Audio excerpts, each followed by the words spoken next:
He canceled all the vegan food at our wedding, behind my back.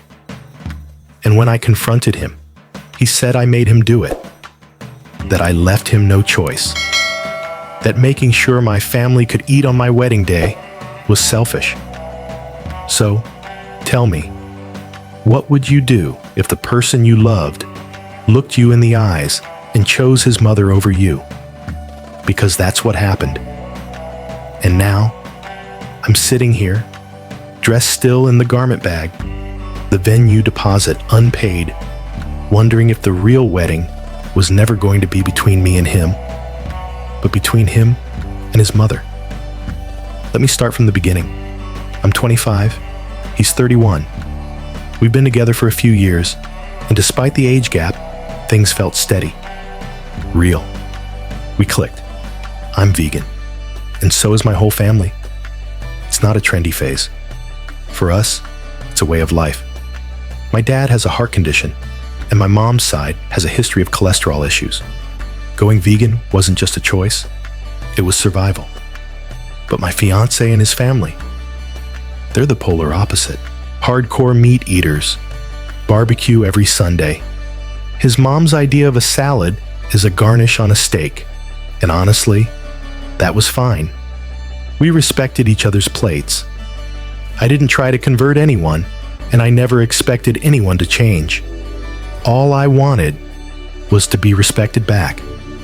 That became a lot harder when we started planning the wedding. Now, for most things, we were aligned.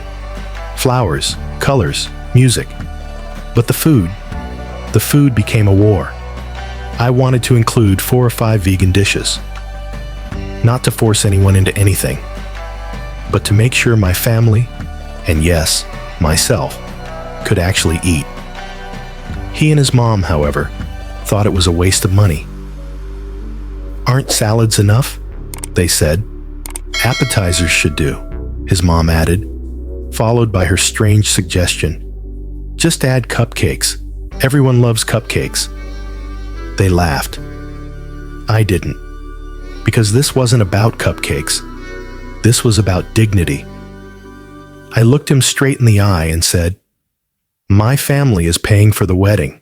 We are not going to be served scraps at our own event." He scoffed, made a face. "Isn't that what vegans eat?" I didn't even respond. I just told him, this isn't a debate. The vegan options stay, period, and that should have been the end of it. But it wasn't. A few days later, I was reviewing the final menu with the caterer. Something felt off. The email had a new PDF attached. I opened it, scanned the options: chicken marsala, braised beef, shrimp cocktail, pulled pork sliders, meat, meat, meat, meat. No vegan entrees, not a single one. Gone. I checked the timestamp on the change request. It was from his email. I stared at the screen like someone had punched me in the chest. He went behind my back. I called him immediately. No answer. I called again. Straight to voicemail. 3rd time. He declined the call. I grabbed my keys. My heart was pounding so hard I could barely see straight. I drove to his office, walked straight in, past reception, past the rows of cubicles. When he saw me, his face went pale. I could see it in his eyes. He knew. "You need to leave," he whispered. "You're making a scene." I didn't care. "I told you," I said, loud and clear. "Do not touch the menu. Why did you do this?" He didn't answer. I turned and left. That night at home, the fight exploded. At first, he blamed his mother. It was her idea, he said. She thought it was disrespectful to their guests. Then he switched tones. His voice got sharp, almost scolding. "You keep brushing off my input," he snapped. "You act like it's your wedding, not mine. You didn't even try to compromise." I stared at him, stunned. "Compromise? You have 6 meat dishes. I asked for 4 vegan options. That's not a compromise?" He yelled, "It's not just your money. We're getting married. It's our money now." I reminded him. No, it was my family footing the bill. He stormed out. Then the texts came. Not from him, from his mom. Wall after wall of text, paragraphs. She called my confrontation at his office immature. Said it made me look unhinged. She accused me of being dismissive, disrespectful, controlling. She said she had tried to keep the peace, but now she had to speak up.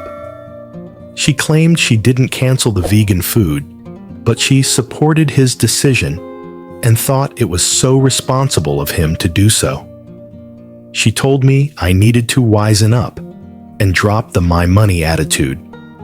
And then she said the words that still echo in my head.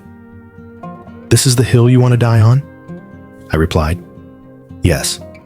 Yes, it is. Because it's not just about food. It's about being seen, heard, respected. It's about being trusted. I told her if this doesn't change, if this behavior continues, I'll call off the wedding. And I meant it. Now. He's trying to call me. Over and over. Apparently, he read the message. And maybe now, he realizes just how serious I am. But I'm not answering. Because I need to know something first. Is he calling to apologize? Or is he calling to control?